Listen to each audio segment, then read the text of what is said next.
Welcome to Ride the Stream. I am Travis Licata, joined by the wonderful Michelle Brittany, and we are here again talking about the series Lost.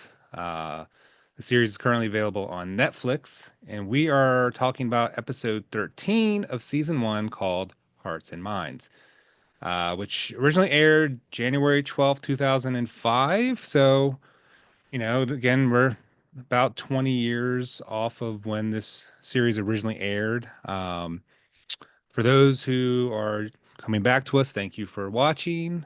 If you're new here, I am the lost veteran of this duo. I picked up the series during season four. I think I watched the premiere episode of season four, loved it. Went back over the next week and binged the first three seasons, and then kept current when it broadcast on ABC. Michelle, the newbie. I'm the Uh, newbie. how's it going, Michelle? As the newbie, I'm just like really enjoying Lost. For full disclosure, I've watched through episode 21 of the first season. But even so, rewatching to prep. So obviously I've rewatched it a couple of times now. The this episode and doing so each week. But yeah, I just thought this was a fantastic series. I didn't watch it when it first came out. I didn't have a television and just wasn't one of the cool kids watching it when it was airing. But since then, with Netflix, I will occasionally go back to an older series because typically the streaming service has the entire uh, series on Netflix. So I've done that with like NCIS, and I was starting to do that with like Buffy, but then they took it off. And then I don't know, it was maybe about 2 months ago I started watching Lost because I was working on some craft stuff and ended up just kind of watching. And I think I was into episode four, and that's when I wrote you and said, "Hey, did you ever watch this little show called Lost?" And you were like, "Oh boy!" And here we are today. And isn't it telling when you put on a show for background and you skip whatever else you're doing and you're just dialed into whatever's on the TV? And that is Lost. I And think I there are didn't certain shows binge. that you can't have on in the background. You just have to watch it. Yeah. And I didn't binge. Obviously nowadays, uh, part of it is, getting something that you could just binge and listen to while you're working on other stuff. And this is definitely not that. And it's from an era of television that wasn't meant to binge. It's not the same type of programming that we have today where, Gotta process the it. writers, producers, directors expecting that their content's being binge watched. So, I think that in that spirit, um, part of it is being able to watch an episode, mull it over, think about it, and really reflect because, as I'm sure we'll get into with this episode, unlike the two prior ones that had kind of one or two storylines, oh my God, this was a network of fiber optics going in every direction. Um, this was crazy, and I'm still processing it as we're recording this. But Yeah. yeah, There was so much going on. The synopsis, and for everyone who's new, we start with the synopsis, then we do kind of a general discussion, and we have three kind of main questions that we touch on: most interesting scene, favorite character, and then another question that's kind of specific to the episode. Um, and the synopsis, I admit, I was trying to scale back because it was almost 2 pages long, and I was like, this is way too long. But there's so much happening, and you have so many different, I described in my synopsis, which I'll read soon, is as side quests. Um, yes, and there is so much going on, and then you have like some really intense moments. And um, yeah, this episode threw me off again. Even though I've watched the series a handful of times over the years, I haven't watched it in 5 or 6 years. Mhm. And this is one of those episodes completely forgot about.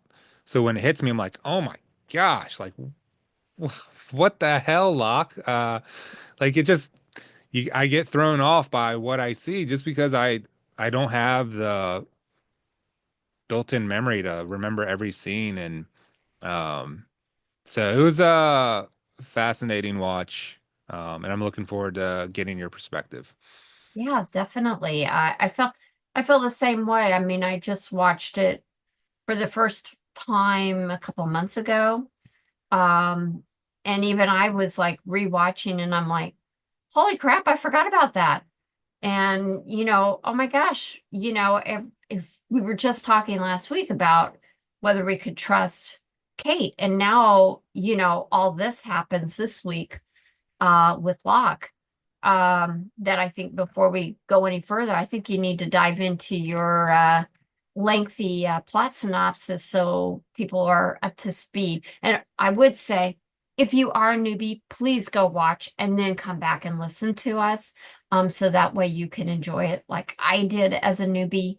And so things are not spoiled for you. And if you're a veteran but you haven't seen it in a long time, go take a look at the episode and then, definitely join us so you can join the conversation downstairs in the notes. So, Absolutely. All right. Well, I will get us dialed in. Again, this is episode 13, called Hearts and Minds. And we start episode 13 with a direct shot of Boone's piercing eye as he obsessively stares at Shannon and her newfound friend Saeed. Not only does his gaze present a startling stalker vibe, his overprotective nature goes one step further and threatens Saeed. He approaches him, telling him to stay away from his sister. But Saeed asks what will happen if he doesn't stay away. And before any further kerfuffle can take place, Locke shouts to Boone that he's found fresh boar tracks by the spring. As they go off on their boar expedition, Locke tells Boone that he needs to stop antagonizing Saeed and put his differences aside, saying, quote, they will need Saeed on their side. Despite wanting to tell the others about the hatch they've discovered buried in the ground, Locke tells Boone that understanding what the hatch leads to and opening it is their top priority, much higher than bringing back boars or even telling the others what they found. On one of the side quests of the episode, Jack suggests to Hurley improving his digestion problems by eating one of the many fish Jin is catching. But Hurley says he, quote, soiled his family honor when he refused to eat the sea urchin soon after they crash landed on the island. Hurley tries talking to Jin and eventually just tries fishing right next to him, and then he steps on a sea urchin. Although Hurley can only ask Jin to pee on his foot by gesturing with his finger, Jin clearly understands enough to communicate no back to him. He instead offers him a sea urchin to eat after looking at his foot. Hurley eats it and pukes immediately afterwards. But later, Jin approaches Hurley, offering him a fish already prepared and ready to cook, as if healing whatever feud was established. Back to Boone and Shannon, but let's talk about those flashbacks. mm. Boone gets a call from Shannon where she can be heard screaming at someone, and she tells Boone she needs help and that she's in Sydney. Boone then gets on a plane and shows up at her boyfriend's house in Australia, and Shannon discreetly shows him a bruise on her forehead before asking him to come back the next day. Boone goes to the police, and despite getting them to visit her boyfriend's house, we learn that Boone and Shannon are actually not blood relatives, but are brother and sister by marriage. Boone then meets the jerky boyfriend, I think his name is Brian, at a Hmm. marina where he offers to pay 25,000 to leave Shannon and never make contact again. He tells Boone that his love for her is worth at least $50,000. And so Boone pays him and later shows up to help Shannon pack. But unfortunately for Boone, it was all a ruse. The boyfriend shows up, tells Boone that Shannon deserves the money left by her dead father, and then punches Boone's lights out. Later, nursing an ice pack on his face, Shannon shows up drunk as a skunk, telling him that her boyfriend took the money and ran. She tells Boone that she knew he would show up and that he'll always show up because he loves her, and that she's always known that he loves her. She tells him it's okay, and she starts kissing his ear.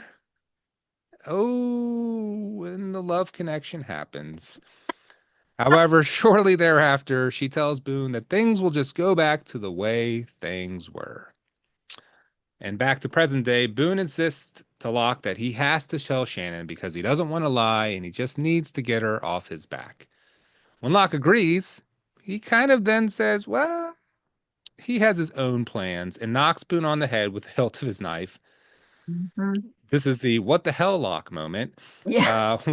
When he recovers consciousness, Boone applies a type of goop to his injured head, telling him he can't be out in the wilderness with an untreated wound. Oh, by the way, Locke tied him up. Boone has one arm tightly to his chest, with the other tied tightly to his back. And he tells Boone that he's doing this for his own good. He throws a knife to the ground directly in front of him, saying, you'll be able to cut yourself free once you have the proper motivation. And then Locke is gone, and after Boone lets out a few screams, he then passes out. Until he hears someone else screaming. He realizes it's Shannon, and she's also tied up. And then he hears the distant roar of the mysterious monster we've all come to know, or not really know.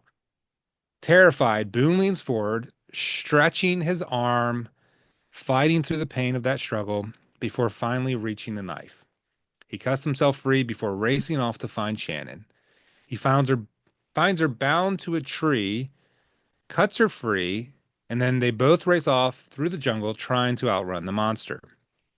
When they think they've gotten away, she asks what he did to piss off the psycho Locke, but they soon find themselves running again before we watch Shannon lift off the ground by the monster.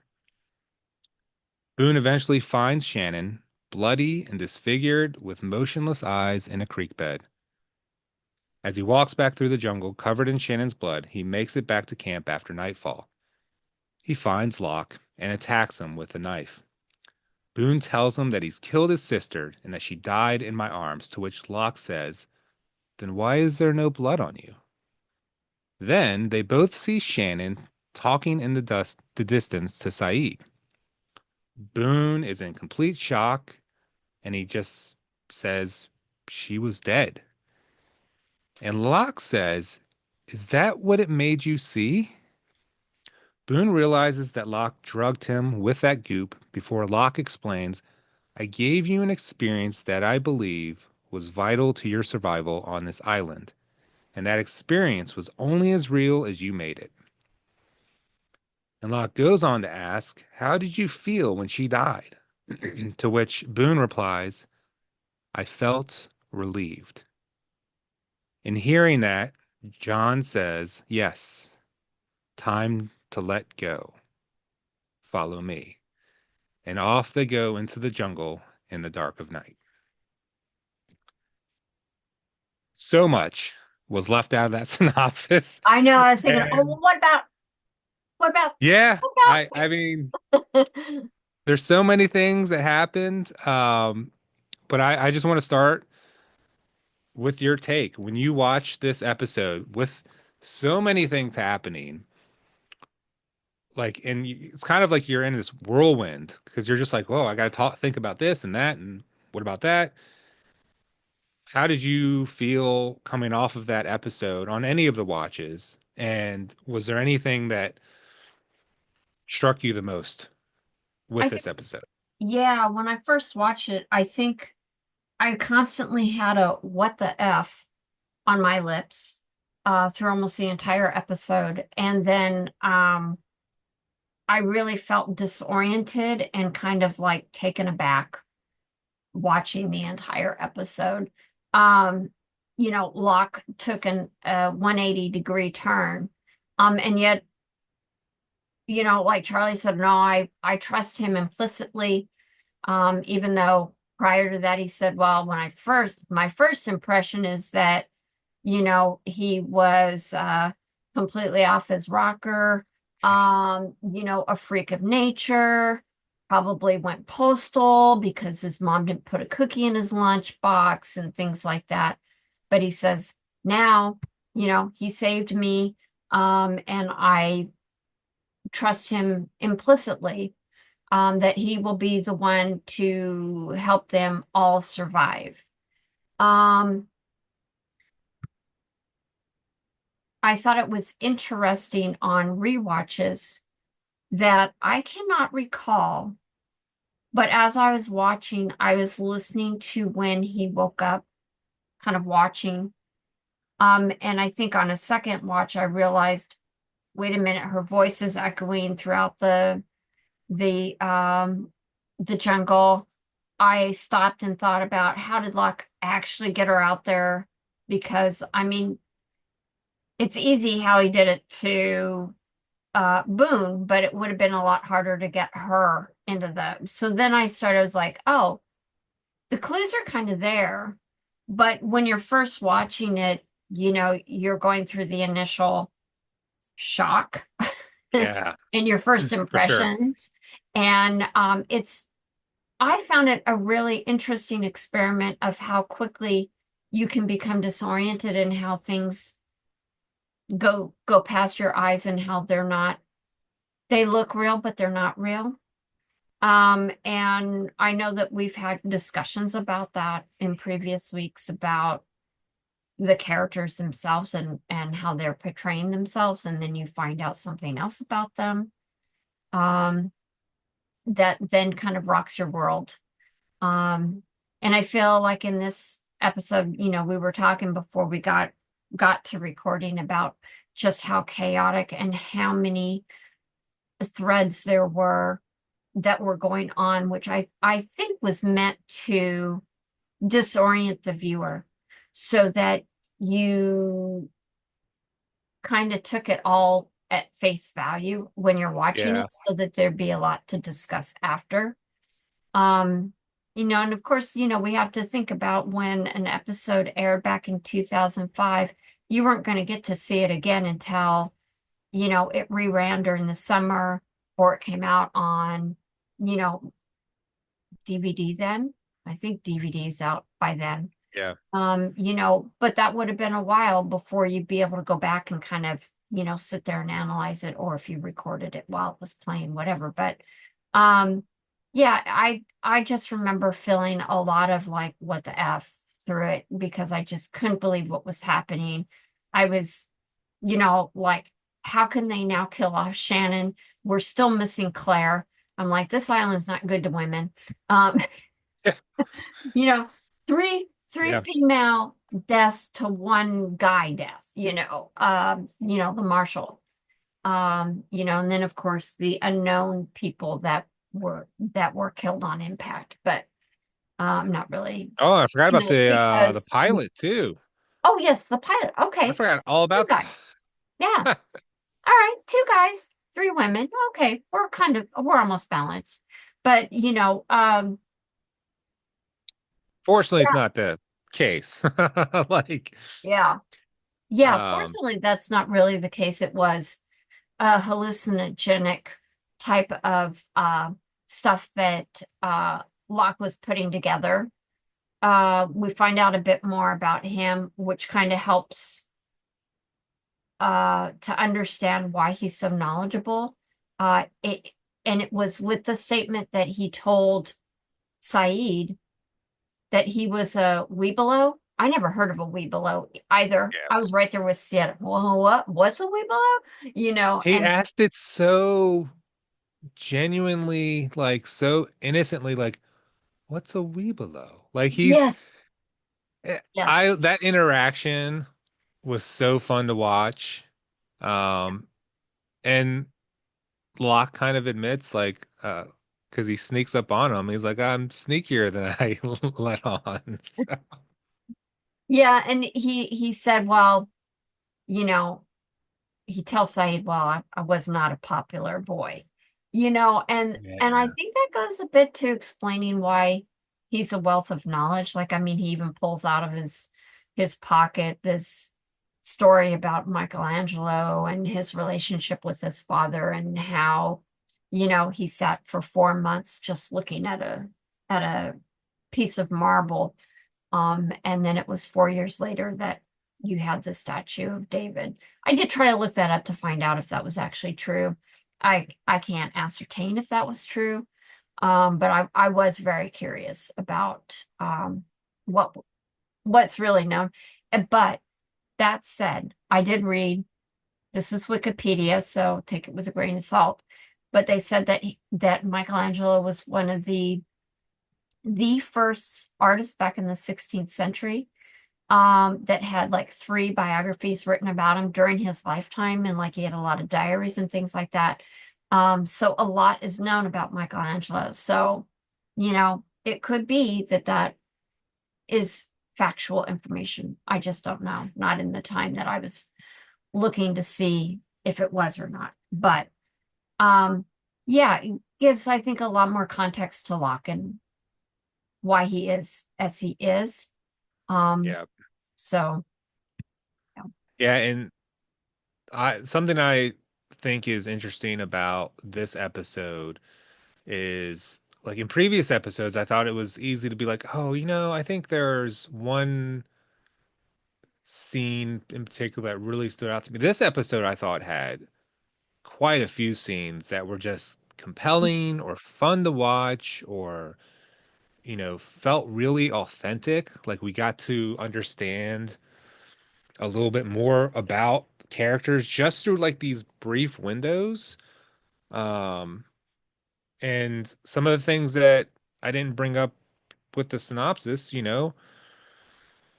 Hurley in the very beginning, he approaches Boone asking about Boar, and he seems desperate, telling him it's not a game. Hurley has an extended conversation, more so than what I touched on about his digestion issues and that, he wants protein, but it's almost like he's just afraid to approach Jen after hurting his feelings. Um, Jen kind of says something when Hurley first approaches him, and I didn't know how to put it in the synopsis, but he says something to Hurley, and Hurley's response is something like, "You said something mean to me, didn't you?" Like, And and uh, Jen even turns around, but and of course, I think it's worth saying that Jin has only spoken in Korean. And so, his dialogue, like I have the closed caption on, his dialogue is not revealed. So you don't really know. So it's all from Hurley's point of view, and he's just sure that he's, dishonored Jin and his family. Um, but I really was thinking, okay, well, let's look at this. Maybe Jen is like telling him, hey, I got this, don't worry about it. I know how to do it. You go do other things, type of thing. And he walked off yeah. and just kind of left Hurley standing there trying to figure out, what to do. Um, so yeah, but And that was then a there funny. is a moment where after he steps on the sea urchin, where he says that there's a rumor that Jen knows how to speak English. And Mm-hmm. he makes an offhand comment that sun is hot and um you know Jin I think looks at him briefly after the comment and then keeps going back to whatever I think he's preparing the sea urchin. So oh there's a lot of apparently discussions happening that we don't see as a viewer with a Yeah. comment like that. So well, who's talking about Jin? Like how many people think that maybe he speaks English? And then on the flip side, Kate, being as quick as she is, she's just kind of talking in the air to herself in Sun's garden. But she noticed that Sun is kind of nodding and smiling to what she's saying as if she's gets it. And she calls her on it. You understand what I'm saying. And so Mm-hmm. you have that little snippet. Yeah. Is there if you want to we can I think we can talk a long time about this episode. But is there a scene, or are there a few scenes that were in consideration for your favorite or most interesting scene of the episode? Oh, gosh, it depends what kind of tone you want to go. Yeah. Honestly. I will say I think there were so many. And I really loved ones that were with like Hurley and Jen. The whole peeing on his foot thing was hilarious.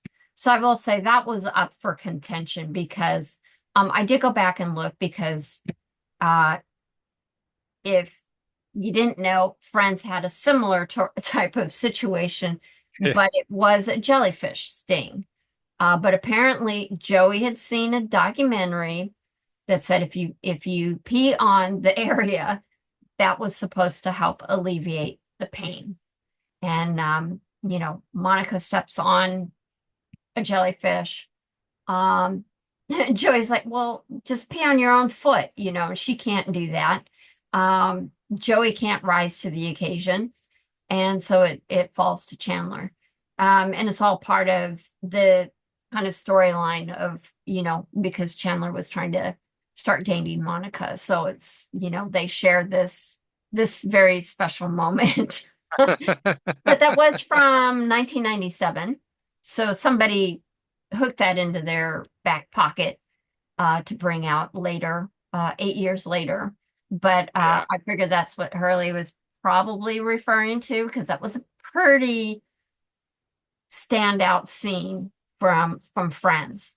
Big time. Yeah. One of the others that I would say, and I'll just go with this one. There, like I said, there's so many. I thought it was pretty telling about when Boone went to the police station after visiting Shannon and her boyfriend, and how she kind of like tipped her hair a little, and he saw the big knot on or bruise up on her head. Um, Hi, buddy.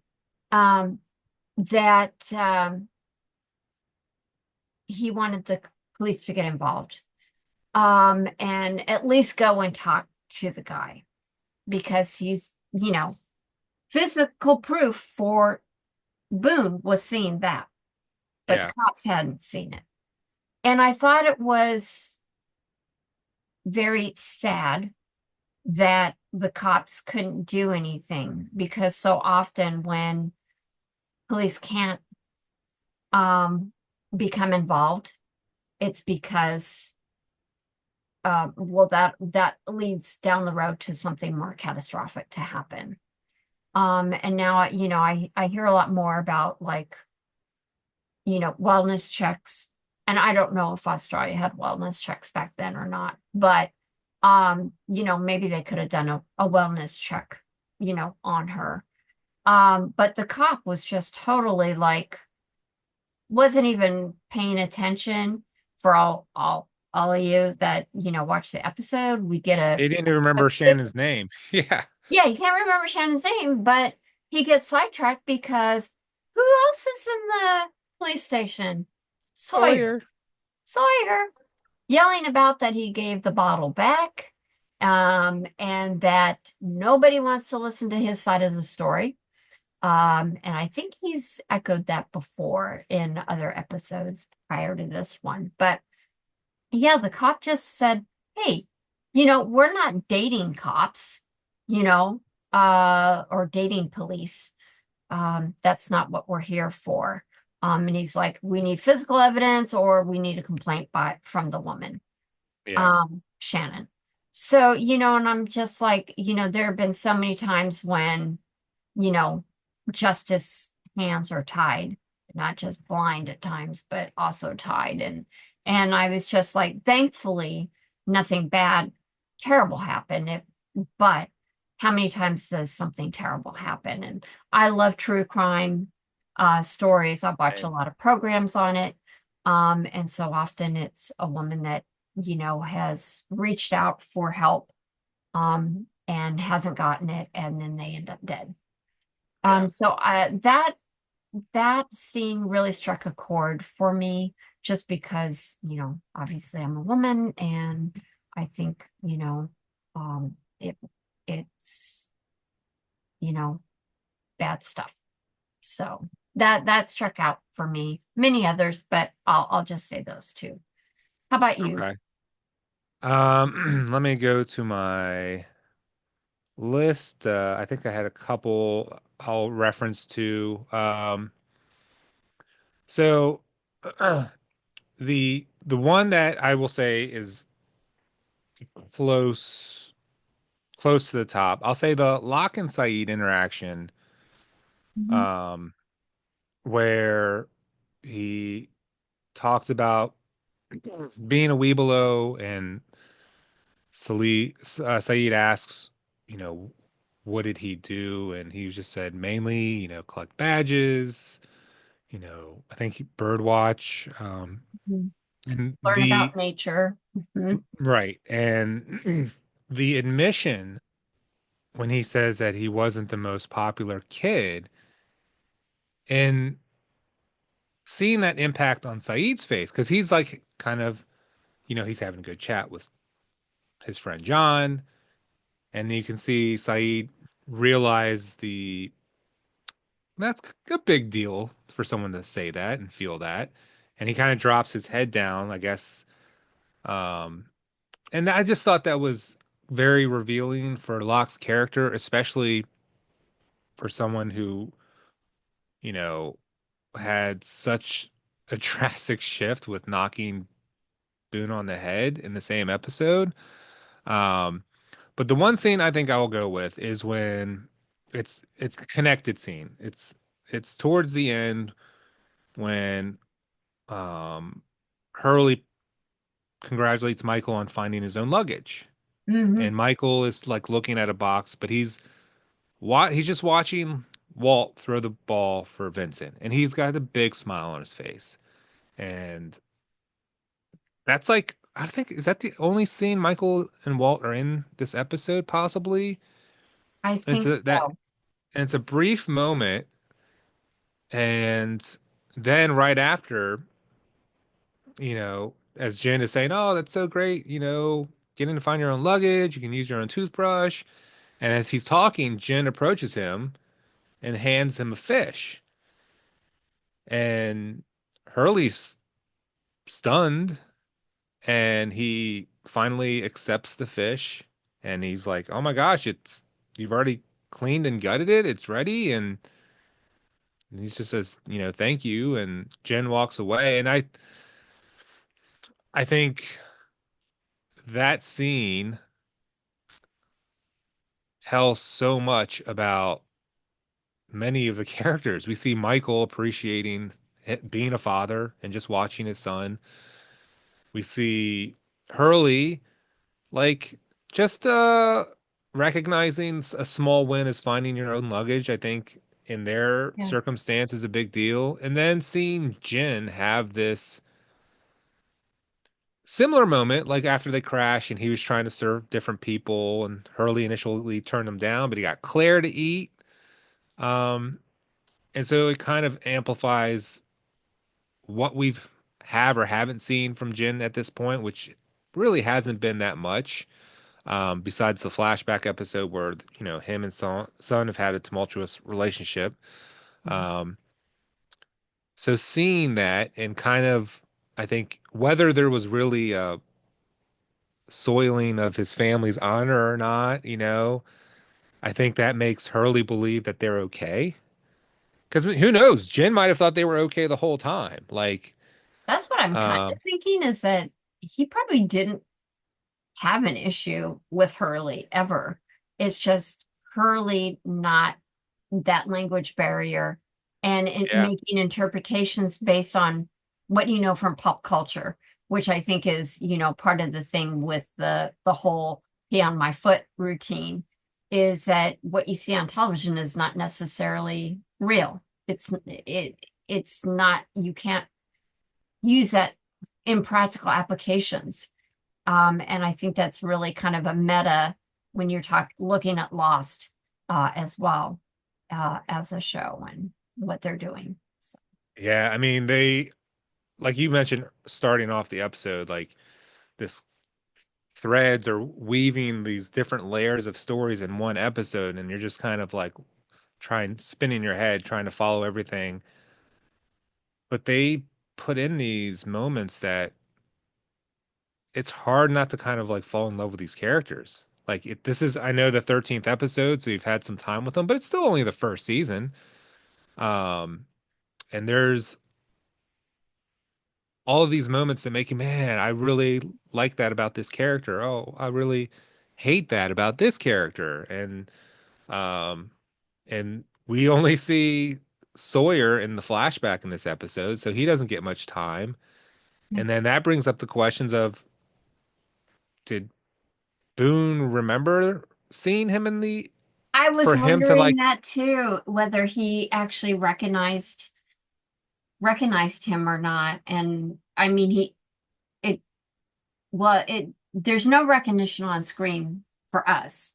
Now, right. whether he had something off screen, or when he picked the fight with him, I don't know. I'm thinking maybe he didn't remember him because it was a quick moment, but yeah.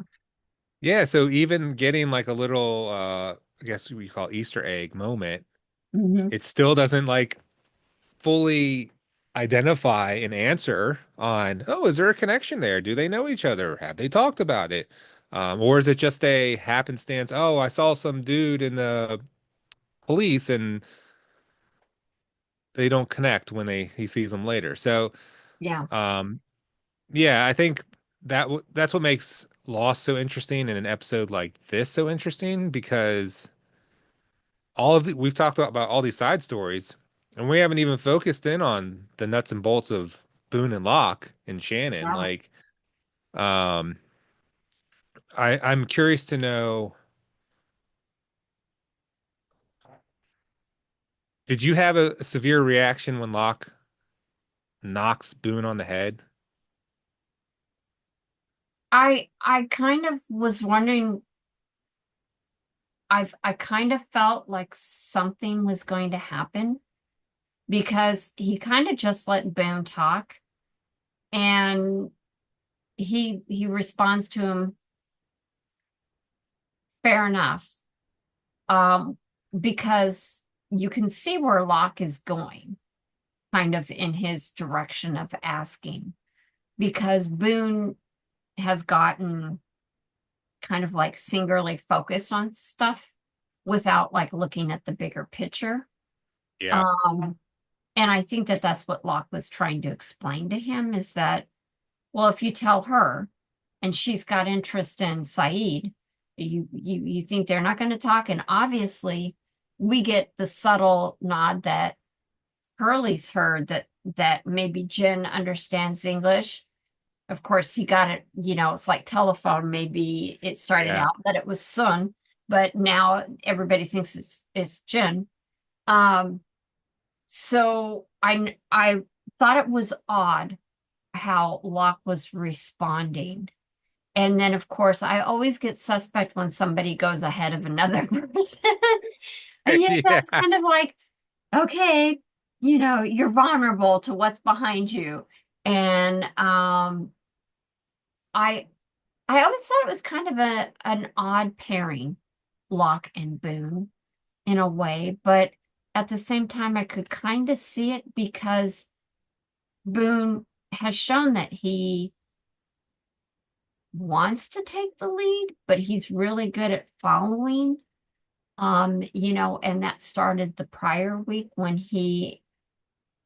Locke, Kate went out Jack, and they went out after Jack. So, I mean, that kind of set it up. I think that I feel like what is up with Locke? There's so much to try to unpack with Locke. Yeah. He really lives up to his name, the philosopher's, his namesake. Um, that I'm always mystified by how does he know this or that? And I know we talked about that last week too, but we got it even more this week. How is he so attuned to the needs of people? Obviously Boone is we see as the audience that at the end of last week, he's in the darkness of the jungle looking on at Saeed and his sister, stepsister. Um, and then this week we get that shot echoed at the beginning. And then even at the end, it's bookmarked again as he goes in to the jungle, the dark jungle with Locke, without fear, without anything. Um, the way about it that Locke did it, maybe not the best way, but Okay. got Yeah. what needed to be done, and that's dealing with your luggage, and dealing with the hurt and the all the connotations that go with sleeping with your non-blood sister. Um, which Yeah. is he, because I'm thinking back to, okay, I think Kate says it's 3 weeks since they crashed on the island. So not only does Boone have all the stuff that's happening around him, but he's also got this sense of guilt and sense of um, needing to protect and to help Shannon because it's not just his sister, it's also his lover. Um, Yeah. and all and of course he can't talk about that um at all to anybody. And she's compartmentalized it that it happened. It was like almost like I almost got a sense like it was she could have left things when he left the house and he'd been beaten up, but she went over to his hotel and pushed the issue. Yeah. Um, and I don't. She kept saying that. Well, you've been in love with me since we were kids. You'll always come to my rescue. Um, and I don't know if it was like, well, I really hurt you this time, so I'm going to give you this as a not a reward, but kind of like a consolation prize or something. Yeah, it was hard There's, to judge that yeah, scenario because yeah, I don't know if she was showing appreciation for him always being around for her, or if I yeah. don't know, or yeah, it's definitely bizarre. And to add to it that he he's the COO of one of the mother's subsidiary companies. But why does Shannon not have some sort of involvement in the business? It's just kind of weird, and I think there's a whole lot more there.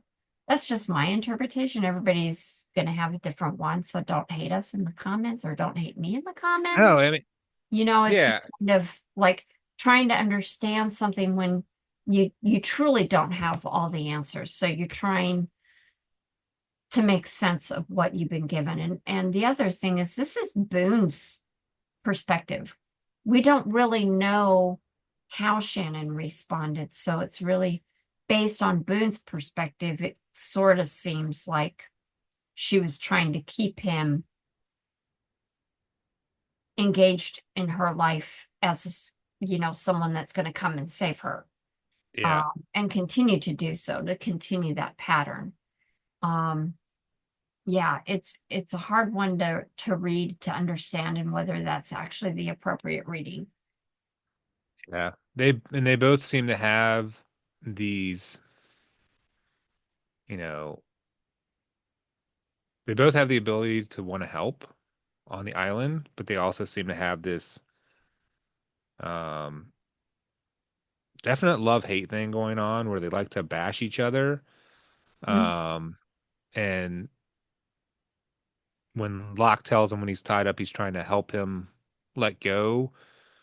I imagine he's talking about his obsession with always knowing where Shannon is or making sure he feels like he has to protect her or, maybe Locke sees what Boone is doing as a distraction from being able to like truly, I guess, as Locke says, survive on the island. Um, so with that, I'm gonna jump our Hmm. second question, come to it later, and get to my third question Hmm. because there's a lot of unknown with Lost. Um, so from Locke leading Charlie to be bait, trying to Oh, amplify that's his right. senses to survive, to knocking Boone out to teach him how to let go. The question, does Locke's harsh teaching tactics make him more of a danger to the group as a whole or a valuable asset?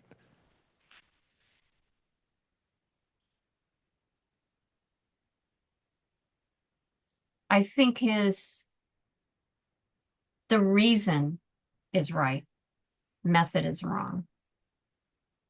Um, and he's now distracted from what he should be doing for the greater good.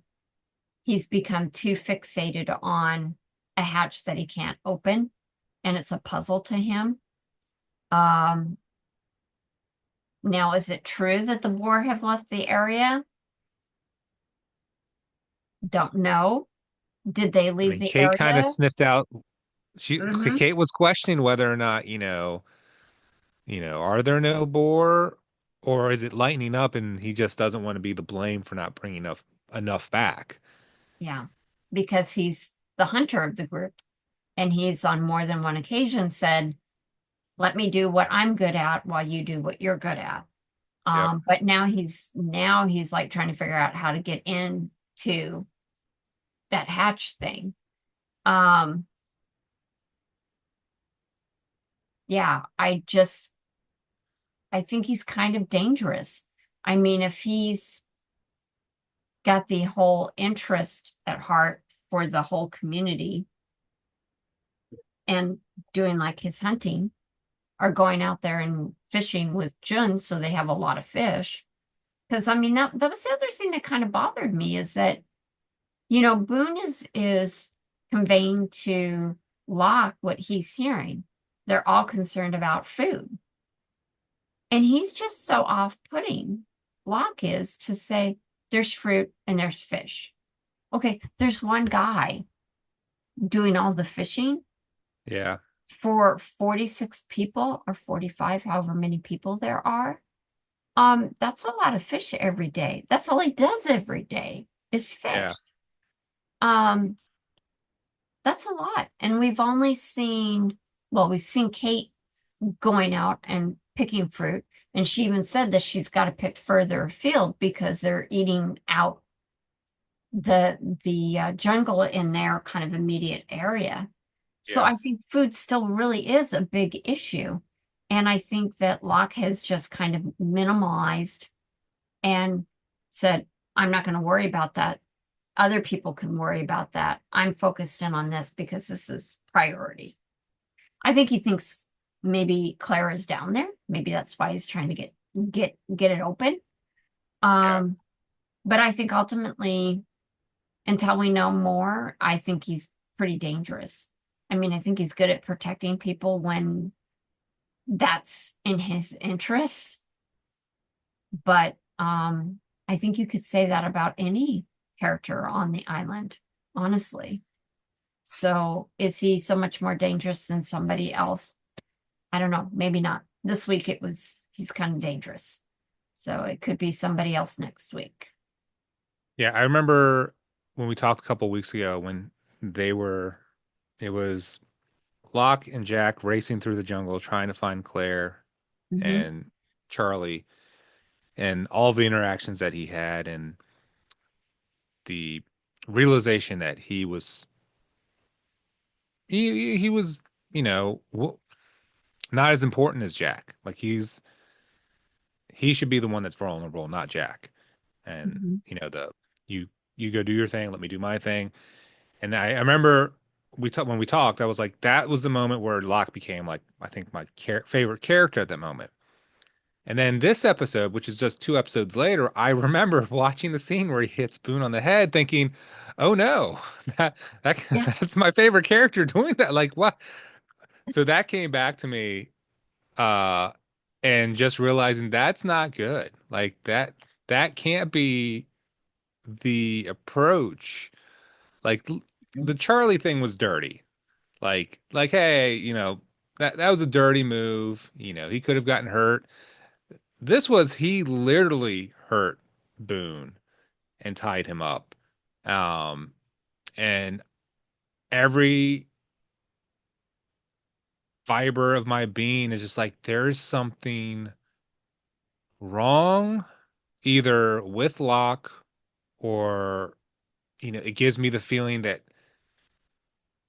his notion of what he thinks is right just seems so skewed to where he's willing to do that violent act to even though he's trying to help Boone.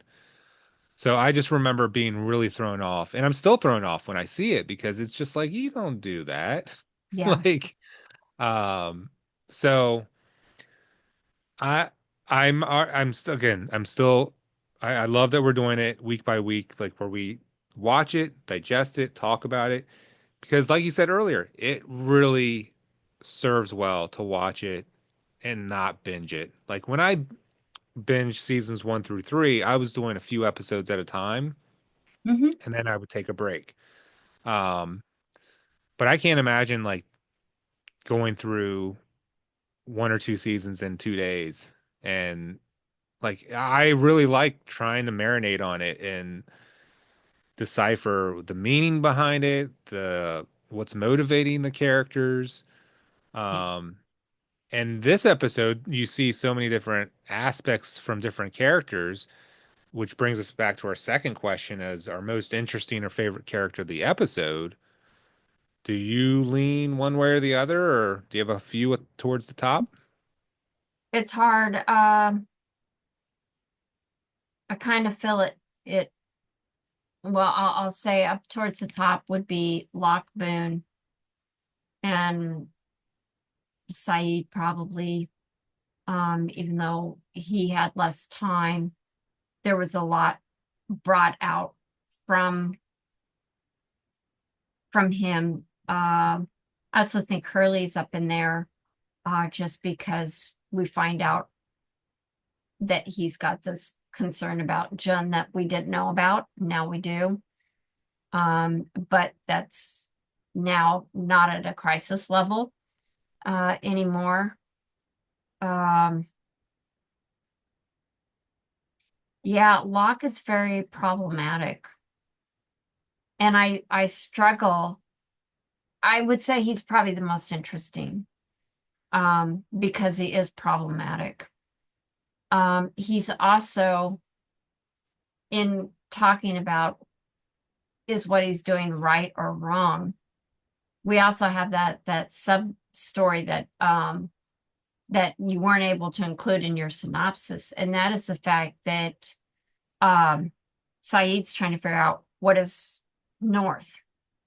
And I mean, to any of us, if we were asked what's north, we'd look at, okay, sun rises over here. It it sets over here. Well, that must be north. This must be south. That type of thing. And that's how we're able to figure out the cardinal directions, right? Yeah. But if you know a little bit more, then a compass is going to have a slight my God, a slight problem due to the magnetic force. And so you're not going to be able to get a true north. You're going to be at 1 or 2 degrees off. And Saeed shows to Jack the fact that he does that test, and you know, Jack does the whole directions like, okay, it's this, and Saeed said, yeah, that's should be right, but let me show you. And he shows the compass, and it is like way different.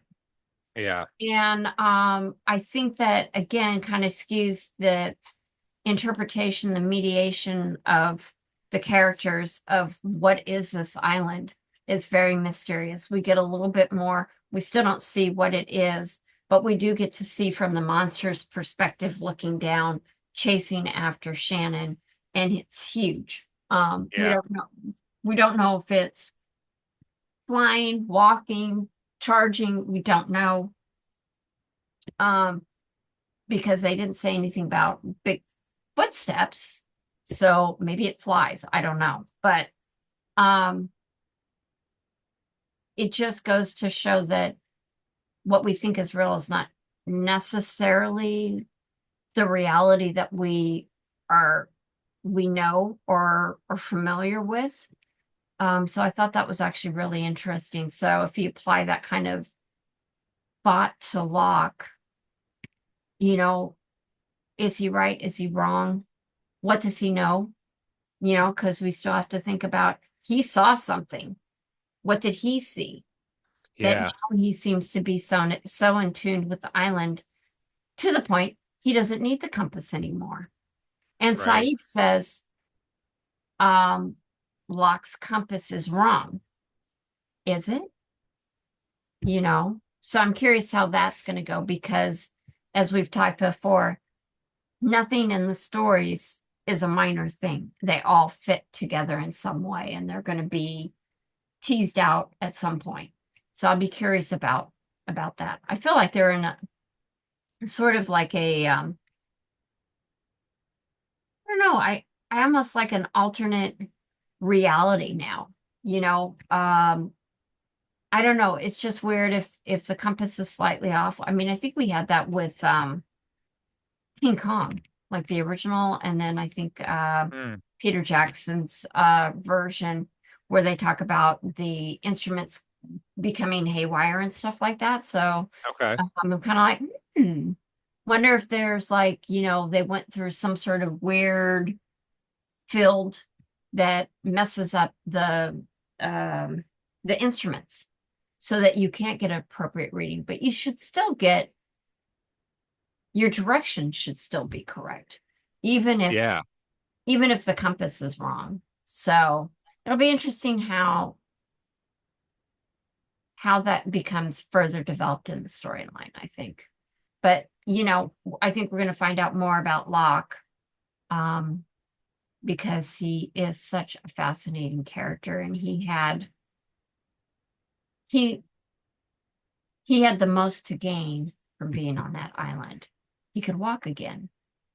He could Yeah. use his knowledge. He could be respected, so maybe he was the weakest and most open to what the island has to offer. Because I'm like, how did you know about the goop? And that had Yeah.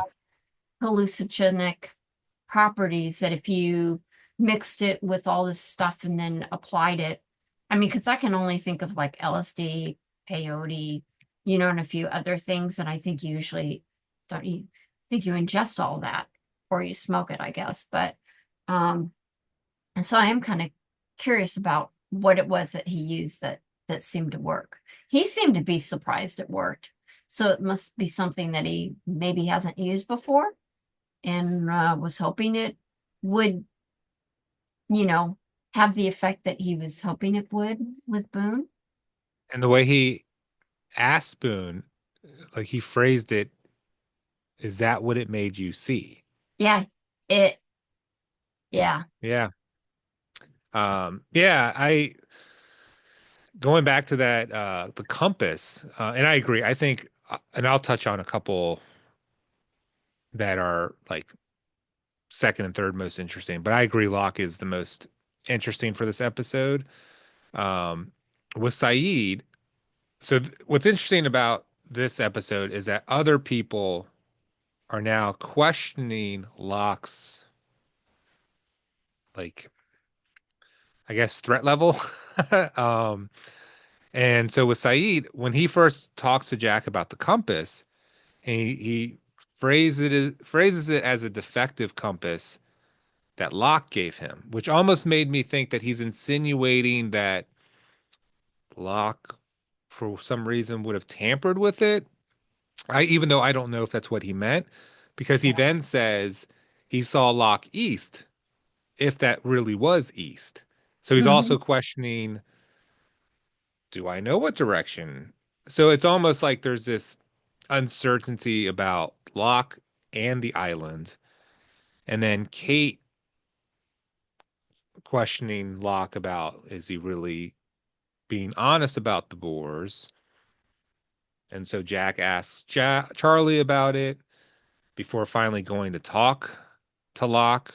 Um, and, I think Jack is kind of calling Locke a liar to his face without doing it. Like you haven't Hmm. seen Boone, you guys are locked at the hip. Like, I mean, That is kind of cute and how Locke stops and kind of looks at him.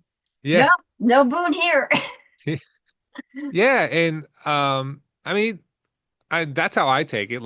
Jack is because Jack asks if he's seen Boone, and he says I haven't seen him today. Yeah, Which Locke apparently is a very good liar. But Jack questioned him about it. It's basically calling him a liar, to a degree.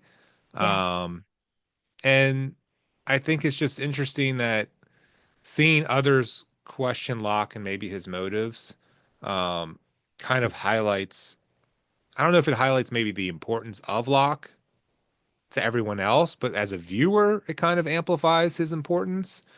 Because he just seems to know something. Like you said, he has this awareness or connection to the island where he doesn't need a compass anymore. He's the only one I think that has seen the smoke, the whatever monster mechanical sounding thing that you said in the captions. It was yeah. Mechanical mechanical roar or sound. something. Yeah, Um, and so his role seems to be pivotal. It's just not clear on whether or not he's leading the group in the right way. Much like Boone is kind of like distracted by Shannon, and he was trying to get him to let go. He seems distracted, like you said, and focus only on the hatch. yeah. Um, so it's interesting to see all of these revelations, and I love the scene where he admits to not being popular. Um, I think a lot of people can relate to not feeling popular and saying that out loud's got to feel weird. It seemed weird for Saeed to hear it. Um, Yeah, and and especially that it was Saeed that he tells because, he Saeed even asked him about Boone and Locke says, "Oh, he gave me the afternoon off," which is kind of funny. And Saeed says, "Well, how do you think that's going to go? He's not going to get anything." But he also yeah, knows what's going on. Um, so I do think that that was actually kind of telling, especially when I think Locke says we don't want Saeed an enemy, yeah. because he's very competent, and very smart. So, oh dear God, what is he up to back there? Hey, down, down, down, down, down, down. Okay. Yeah, that was trouble going to happen. Sorry about that. Oh, that's hey. We hope the viewers enjoy the cats. Yeah, that was Sam, Algernon. Now I got two more off screen. So, yep. Um, yeah, I think John likes Saeed. I think when he calls Boone away from Saeed earlier, when they're about to have their little fight, and Boone's walking towards him, it looks like he waves to Saeed. So I think he finds Saeed to be a friend or at least a friendly companion, to a Or degree. And yeah, and just admitting his own, I think it's and maybe this is all a master plan, but Locke is lying about certain things about Boone's whereabouts, and he counters that with like being honest with Saeed. Do you think he's going to catch anything? He's like, no, he's not going to catch anything. And then he admits to being like an unliked kid. Um, so I think there's this, I don't know, there's this loneliness from Locke, um, that I think seeps out, um, to where maybe he's gotten used to it. Because I know in the scene, in the when they were trying to find Claire initially, and he told Boone to, we saw that in the flashback in this episode. He was trying to tell Boone, just go back. Don't worry about it. I'll be fine. But Boone tells him no, he'll stick with him. So maybe Locke appreciates that someone's willing to stick with him because maybe he's dealt with that loneliness for so long. And maybe I'm reading too much into it, but maybe that's why he goes to these extreme measures to try to help those around him. Not that they're right, but um, that's the only reason for me that makes sense, that he's trying to kind of help those that have stuck by him or that he feels he can help in some way. So, um, as Yeah. far as other characters, I think are up there. Uh, I was thinking about Jin and Sun's mainly apart for this episode, but doing the same thing. Jin fishing, Sun creating a garden, like trying to provide for the community, I think is quite telling. And just the visuals of Hurley almost looking like he's trying to get a piggyback ride from Jin after he gets stung is it's It's so entertaining to comical. watch. And because you see Yeah. Jin like fall to his knees, it's like, oh my gosh, is he gonna get it's drowned in the water? So but you see Jin like kind of step up, and he's trying to like maybe pry the needles from his feet from the sea urchin or whatever. And um I don't know. I thought that even though they weren't a focal point, I do think that their role seems necessary, to have Sun and Jin on the island for Yeah. people to have sustenance. So I thought those would be my Hmm. next closest. And I mean, Hurley's always in it. I think if he's on screen, he's such a joy to watch. And this is the first episode where it seemed like he was like touchy with like bent out of shape, like with Boone early in the episode. Yeah. Like he was really like, "Hey man, this isn't a game. You can't be messing with us with the food. Like if you are you really even trying out there?" So I mean, I think that's obviously an indication of his stomach troubles that he was having with Yeah. eating nothing but fruit as a diet. Yeah. Um, And I think but it was interesting too, the fact that Locke tells Jack that there's no boar. He believes that they've moved on because there's been a predator introduced into their environment known as man or the yeah, survivors. Because Locke says, well, do you want honesty? And Jack says, always. And that's when he tells him. So, I tend to believe that because, you know, that is probably the case. There probably really isn't any boar right in that immediate area because they probably killed them all for sustenance since they're 3 weeks in now. yeah, and if he knows that maybe the boar have either been wiped out or they have moved on because man has come into their vicinities hunting them, then he knows he doesn't have to waste his time hunting for boar, and they can focus all their time on the hatch. Yeah, Um, but yeah, he is a fascinating, really kind of like a duality of a character where he's just, you don't really know what you're going to get with him, yeah, even though he has some he's really a kind of a straight shooter for the most part. But if he feels like people don't need to know the story because he said he doesn't think people can handle knowing about the hatch. Yeah. Um, so it's almost like the creators of the show are have made Locke as this indispensable character who knows most and who knows best. And then you have Charlie almost kind of validate that by saying, "Hey, don't take any offense, Jack, but if I think anyone's going to save us, it's going to be Locke." Um, so it's really interesting to have, and we've talked about how capable Saeed is. Like, Hmm. so you have all these capable characters, and in this episode, Locke is just all over the place, not knowing if his decisions are going to be the best for the group or not. Yeah. Well, I know it won't be the last time we see Locke, obviously, but yeah, I did you think about Claire through the episode just out of curiosity? The only time I thought of Claire, sadly, was when Jack asked how Charlie was doing. Mhm. And he says, "Oh, how am I doing with my 2 week heroin withdrawal? Or how am I doing with Claire being abducted by the psycho who tried to kill me?"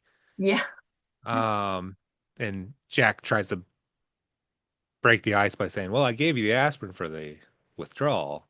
Yeah. So he and he kind of gives let's Charlie kind of smiles and so that's the only time I thought of Claire.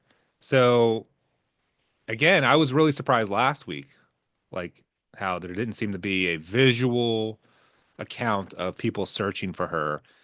And I guess because that was commonplace in the previous episode, it made sense for me not to think about it in this episode. Yeah. Did you think about her at all in this episode? Sort of at that particular time too, realizing that I hadn't thought of her. And that then Charlie, reminded us of her. And then I felt bad that I wasn't kind of grieving her any further. So that made me feel bad because I felt like she was part of the kind of the core characters. So it made me think about when, we thought that Shannon had been killed. How did that also feel? How did we feel? I think I was in shock. I didn't feel relief, but um it was interesting to hear Boone say that he felt relief. And then, of course, with Yeah. all the flashbacks, it kind of made sense why he did feel a sense of relief and relieved, the fact that he was relieved. It took away all the responsibility that he built up, around taking care of her, um, especially when they were cons. I'm curious, did you feel differently about Shannon after these flashbacks? What did you think of her? Did your Uh, opinion of her change?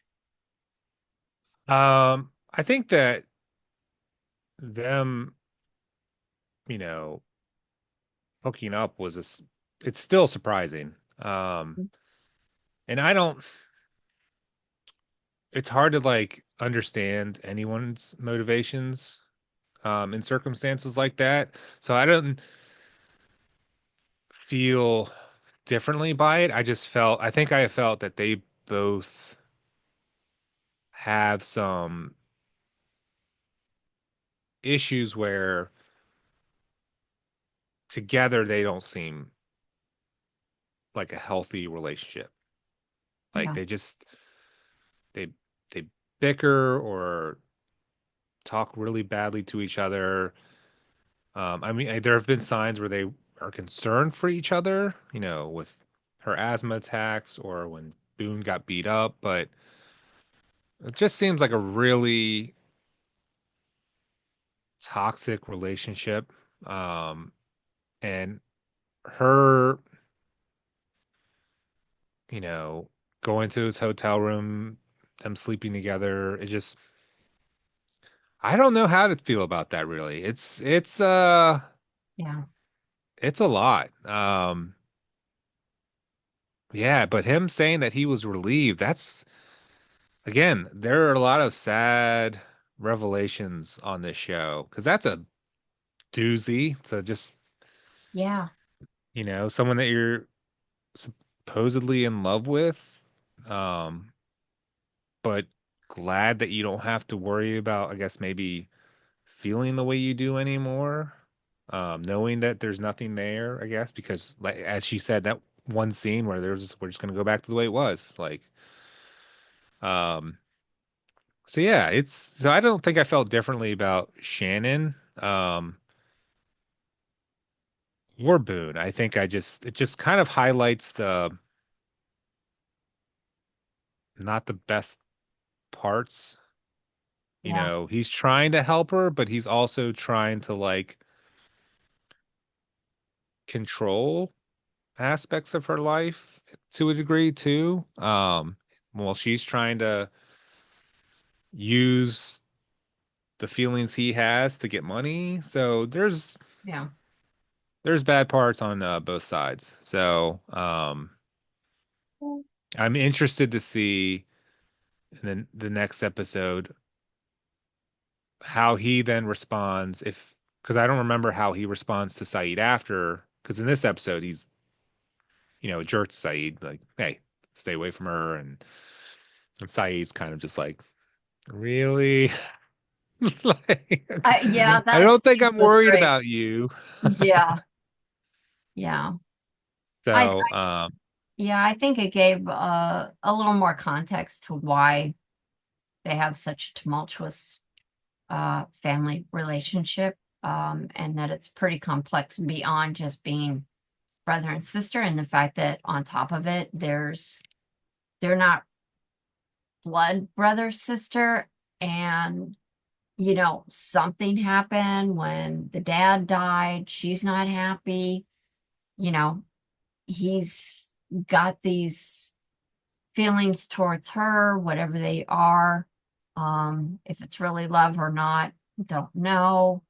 And now they're stuck on an island, and she was in denial and felt that they'd get saved in a few days, and now, so eventually she's going to have to learn to make it on her own, apart from Boone, because Boone is trying to move on.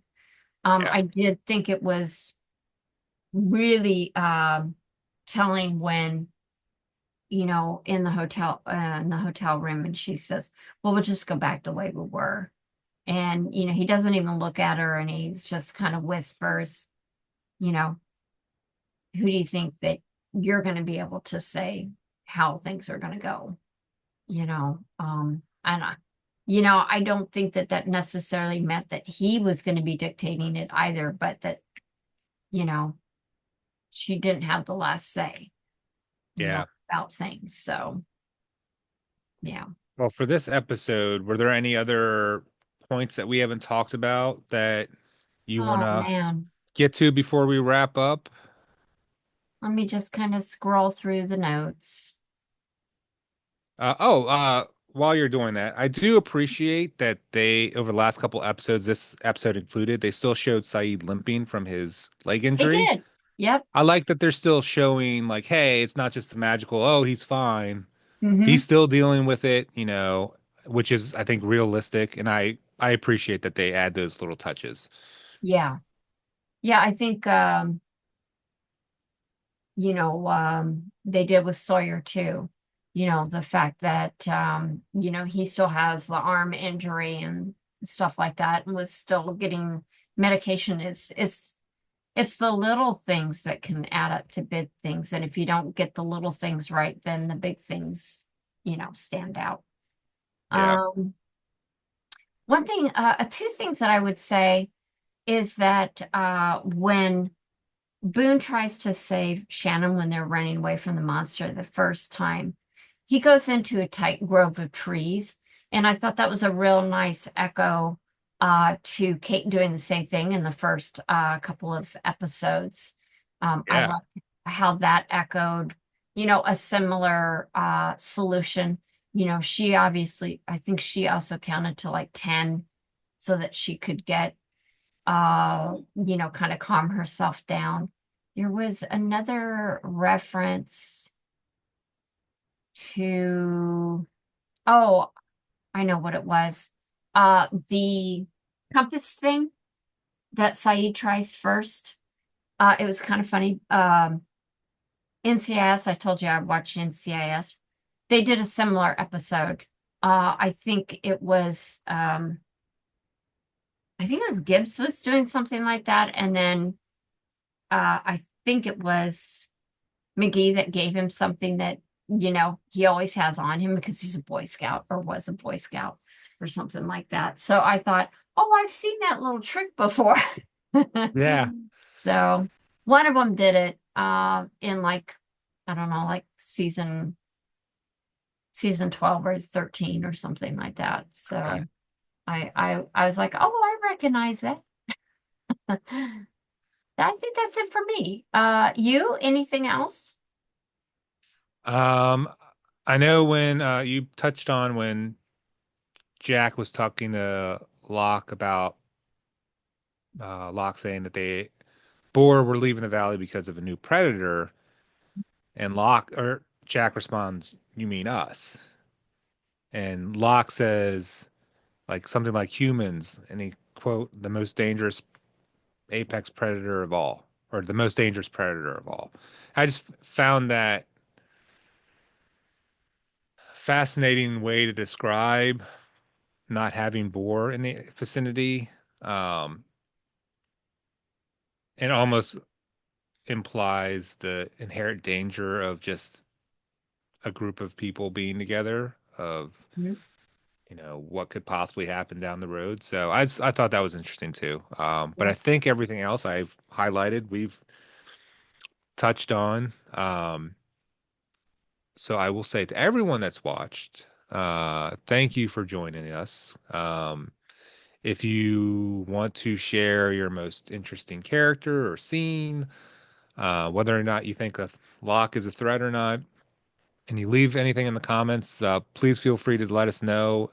If it goes beyond this episode, please leave a spoiler alert at the top of the comments so that way Michelle does not get spoiled on any future comments. Yeah, another really fun episode. Yeah. And I did peek next week it'll be Michael and Walt. So it'll be nice to, focus in on them. We've gotten a few hints about some of the issues around their relationship. So I think this will be fun to um explore a bit more about their relationship. So Absolutely. yeah.